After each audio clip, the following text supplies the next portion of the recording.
In the face of poverty, racism, and sometimes pushback from his community, Leroy Brooks has stood the test of time. He has served 40 years on the Lowndes County Board of Supervisors. In a candid conversation with our Winston Reed, Brooks shows us that he has always had his eyes on the prize. Here is our latest edition of Telling Your Story.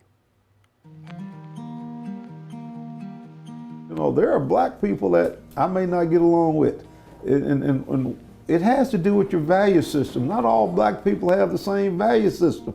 You know, it's how you're raised, things you've been exposed to, and you know, I've never thought that white folks owed me anything but the opportunity to get out of my way and let me do my thing.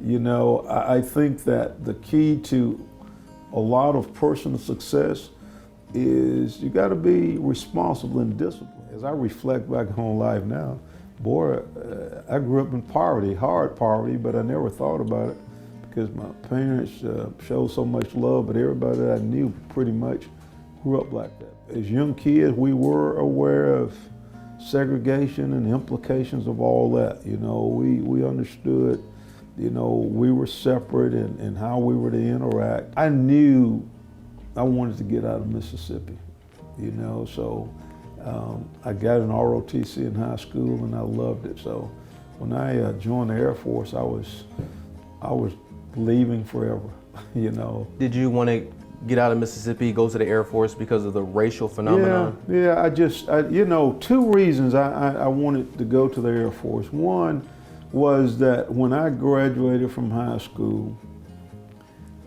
I thought that if I decided to go to college, that the scarce resources my parents had, they would probably try to use it to help me when I had other brothers and sisters. So I said, you know what, I don't want that to happen.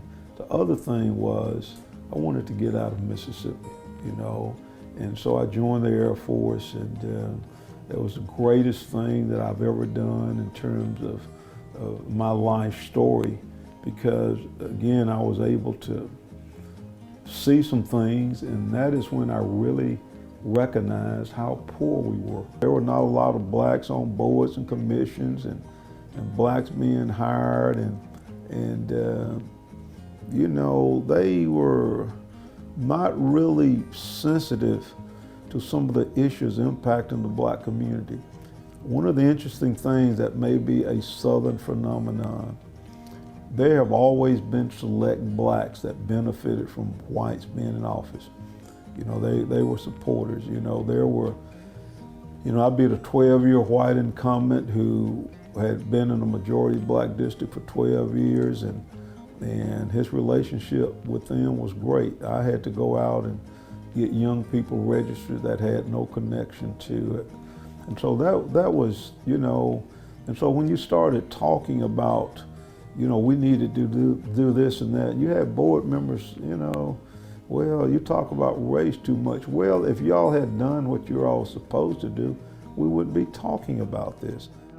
I am serious even now. You know, my friends remind me, you just need to loosen up. So when we had the Juneteenth ball this year, I decided to get out there and dance a couple of dances, and everybody kind of like, wow. Who was this guy? You know, we just never seen that. You know, I said to some people, I'm gonna come and shake the foundation of the courthouse. Now, in saying that, I never thought about the great pushback. And so about the first or second board meeting that I attended, one of the supervisors leaned over the table. He says, hell, I don't care how long you stay in college. This is the way we do business. And over a period of time, we would develop a good relationship. And I still say to people is, I've been conflictual about a lot of things, but I understood why I ran for office in the first place was to change the trajectory of this community. And so almost 40 years later, I pride myself in never having taken my eyes off the prize. And the prize was to empower people that their lives would be better, that their thinking would be different.